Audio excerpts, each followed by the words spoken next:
Darsi Vasavi club, Vasavi youth club ఆధ్వర్యంలో 75వ గణతంత్ర దినోత్సవ వేడుకలు ఘనంగా నిర్వహించారు.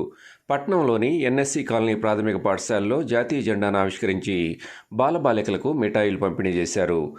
వాసవి క్లబ్ రీజనల్ చైర్మన్ మునగ ఆంజనేయుల పర్యవేక్షణలో నిర్వహించిన ఈ కార్యక్రమానికి హెడ్ మాస్టర్ సిహెచ్ బసవయ్య అధ్యక్షత వహించగా, న్యాయవాది మునగా సాయి, క్లబ్ జోనల్ చైర్మన్ కోట హనుమంతరావు, సూర్య మహేష్, అధ్యక్షులు కొత్తమాసు సాయి, రవి, నాగేశ్వరరావు తదితరులు కార్యక్రమంలో పాల్గొన్నారు.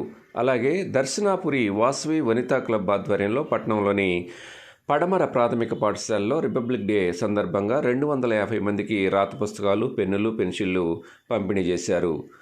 వనితా క్లబ్ అధ్యక్షురాలు మునగా లక్ష్మీకుమారి, కార్యదర్శి తల్లం సావిత్రి, కోశాధికారి పరుచూరి దుర్గా, పలువురు క్లబ్ సభ్యులు ఈ కార్యక్రమంలో పాల్గొన్నారు.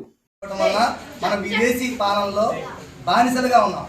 సో ఐకమత్యం పిల్లలకి ఈ వయసు నుంచి కనుక అలవాడితే వేరే దేశాలు వేరే స్వార్థాలు మన జోలికి, మన దేశం జోలికి రాకుండా ఉంటాయి. అర్థమైందా? ఐకమత్యంగా ఉండటమే, ఐకమత్యమే మహాబలం అన్నారు కదా. ఆ ఐకమత్యం లేకపోవడం వల్లే మనం విదేశీ పాలనలో ఉన్నాం.